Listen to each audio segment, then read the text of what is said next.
আমি কোথাও গেলে এমনি এমনি যাই না, কিছু কাজ আমার থাকেই থাকে, সে মামার বাড়ি হোক, মাসির বাড়ি হোক বা দিদির বাড়ি।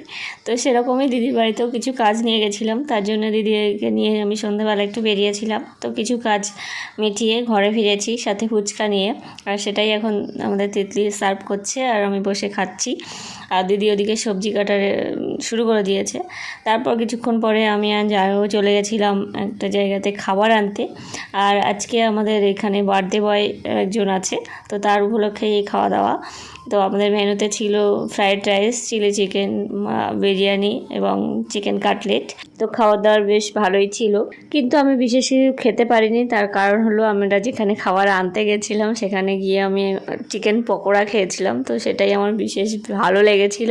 তো বাড়ি এসে খাবার দাবার অল্প অল্প করে টেস্ট করেছি, বেশি কিছু খেতে পারিনি। তো খাওয়া দাওয়া শেষে আমরা আবার সবাই মিলে কাজ নিয়ে বসে পড়েছি। এগুলো হলো রাবীন্দ্রিক গয়না বানানো হচ্ছে।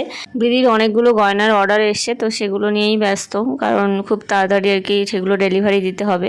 আর এই হলো তিতলির বান্ধবী, যে ডিজাইনগুলো করছে এবং খুব সুন্দর করে করছে। তো এখন বেজে গেছে রাত 12টা 14, আমরা এখনও কাজ করছি। তো আজকের পর্বে এইটুকুই, দেখা হচ্ছে নতুন কোনো পর্বতে। তো দিন টাটা, সবাই খুব ভালো থেকো।